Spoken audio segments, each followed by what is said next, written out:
Hello बच्चों, let's see the question. Two similar balloons filled with helium gas are tied to L meter long strings. A body of mass m is tied to another ends of the strings. The balloons float in air at distance r. If the amount of charge on the balloons is same, then the magnitude of charge on each balloon will be. बच्चों question में हमें क्या दिया गया है, आप देख सकते हो ये बलून है बच्चों, दोनों सेम चार्ज है, दोनों के बीच का डिस्टेंस आर है बच्चों, और स्ट्रिंग के अनदर एंड पर बच्चों मास कनेक्ट है बच्चों, मास कनेक्ट क्या है, और बच्चों वर्टिकल के साथ एंगल क्रिएट हो रहा है थीटा बच्चों। तो आप देख सकते हो बच्चों कि जो ये स्ट्रिंग है बच्चों उसमें टेंशन फोर्स एक्ट होता है, टेंशन फोर्स होता है बच्चों।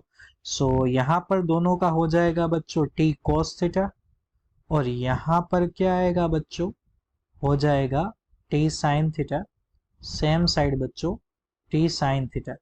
अब दूसरी चीज बच्चों, ये दोनों जो चार्जेस है बच्चों, चार्जेस, सो उनके बीच में क्या होगा बच्चों, तो इलेक्ट्रिक फोर्स लगेगा एफ ई बच्चों। क्लियर?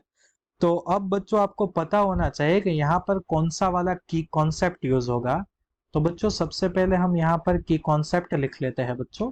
सो की कॉन्सेप्ट क्या आ जाएगा बच्चों, तो एक तो यहाँ पर आ जाएगा बच्चों इलेक्ट्रिक फोर्स। क्या आ जाएगा बच्चों? Electric force. इलेक्ट्रिक फोर्स बच्चों यहाँ पर क्या होगा, so F E is equal to K Q1 Q2 divide by are square. हमारे पास बच्चों फॉर्मूला है बच्चों, तो हम क्या करेंगे बच्चों, यहाँ पर लिख लेते हैं के Q square divide by distance R square. Clear बच्चों? तो ये हो गया बच्चों रिजल्ट नंबर 1। और दूसरा की कॉन्सेप्ट क्या आएगा बच्चों, तो वो हो जाएगा बच्चों टेंशन फोर्स। क्या आ जाएगा बच्चों? Tension force. दो की कॉन्सेप्ट यहाँ पर यूज हो गया बच्चों। तो अब हमारे पास जो फिगर है बच्चों उसके ऊपर से हम क्या लिख सकते हैं बच्चों, तो for the horizontal direction, for the horizontal direction, clear, for the horizontal direction बच्चों फिगर से हम लिख सकते हैं बच्चों for the horizontal direction T sine theta is equal to F E. Clear बच्चों? Result number 2।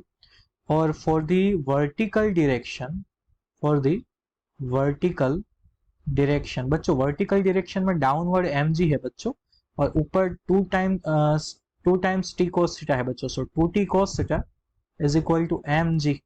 क्लियर बच्चों? ये है बच्चों रिजल्ट नंबर 3। तो अब हम क्या करेंगे बच्चों, taking ratio of equation 2 and equation 3। So 2/3 करो बच्चों।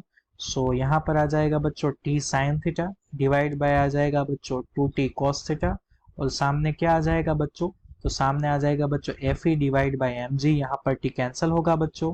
सो यहाँ पर आ जाएगा बच्चों tan थीटा डिवाइड बाई 2, और यहाँ पर क्या आ जाएगा बच्चों के क्यू स्क्वायर डिवाइड बाय आ जाएगा बच्चों एम जी, और इनटू क्या आ जाएगा बच्चों आर स्क्वायर।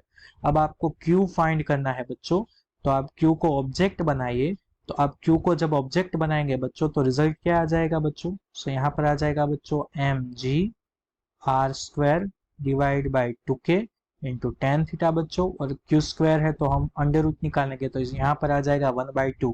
सो बच्चों यहाँ पर हमें आंसर मिल गया है बच्चों। कौन सा वाला ऑप्शन मैच हो रहा है बच्चों? ऑप्शन ए मैच हो रहा है बच्चों। सो बच्चों our key concept will lead us to the correct answer, and correct answer is option A.